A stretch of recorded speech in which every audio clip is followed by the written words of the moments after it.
Head of Unite is Len McCluskey. He joins us now live from Unite's headquarters. Did it really have to come to this? Unfortunately, yes. We've been negotiating now for over 9 weeks. The trade union side have put forward a number of options, including an offer that we believe meets all of British Airways' requirements and also satisfies some of the concerns of our members. Now, the company, unbelievably, were not prepared to pick up that offer, and unfortunately we found ourselves in a situation where negotiations have broken down.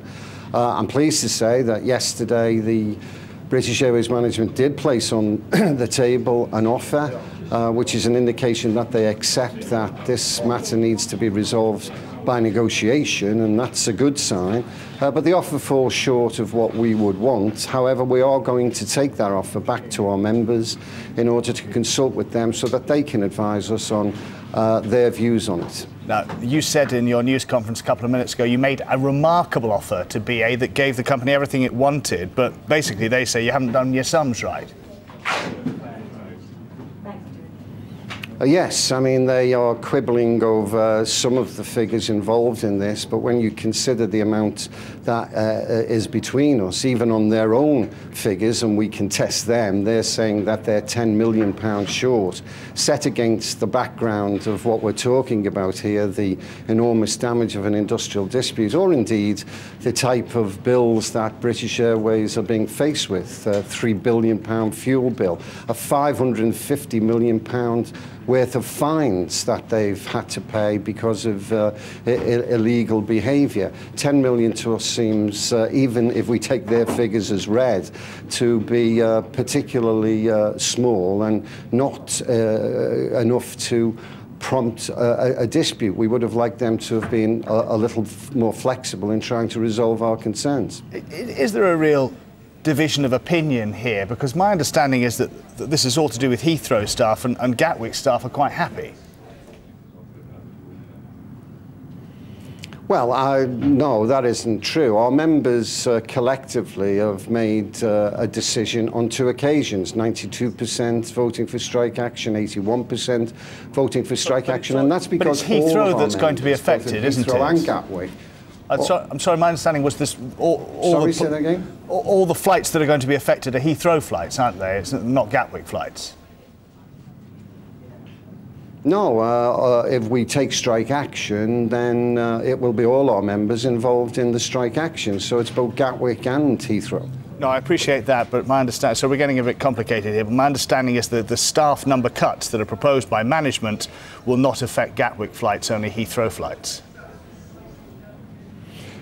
Well, the company, of course, have spent a great deal of their energy putting together a strike-breaking force, and there's been rumours that they would be able to run various flights out of Gatwick and indeed Heathrow. We can't respond to that. We would have much preferred if they'd have channeled that energy into addressing the concerns of our members. But it's important for your viewers to understand that the concerns of our members are embracing all cabin crew at Gatwick and at Heathrow. Let's just go back to another point that caught my ear in your news conference. Do you believe that BA planes that will be manned by strike breakers will be safe to fly?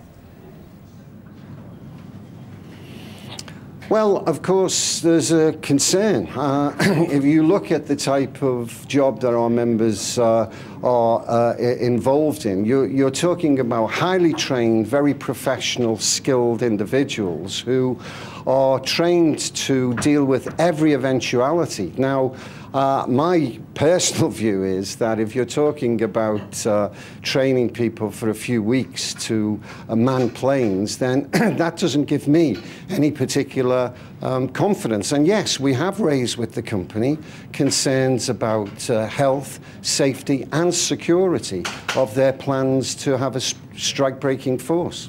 So are you saying to passengers who get on a British Airways plane during the strike that is manned by people breaking that strike, we cannot guarantee your safety on that plane?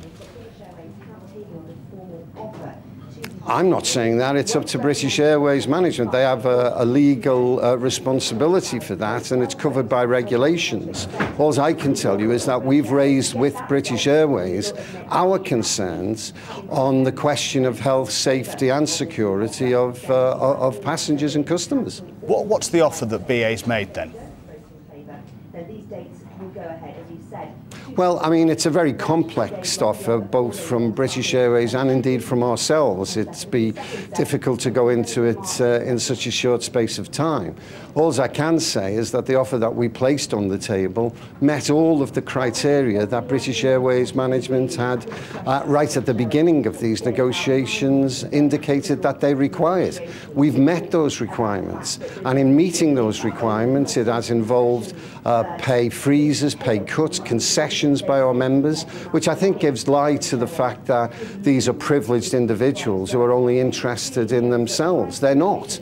These are decent men and women who are very proud to work for BA, who have been responsible for making British Airways the world's leading premier airline. They're concerned about their customers, and they're concerned about giving a service, and they've been willing to make extraordinary sacrifices in order to maintain that level of service. Just before I let you go, your response to the BA management statement that says you have no shred of justification for this action.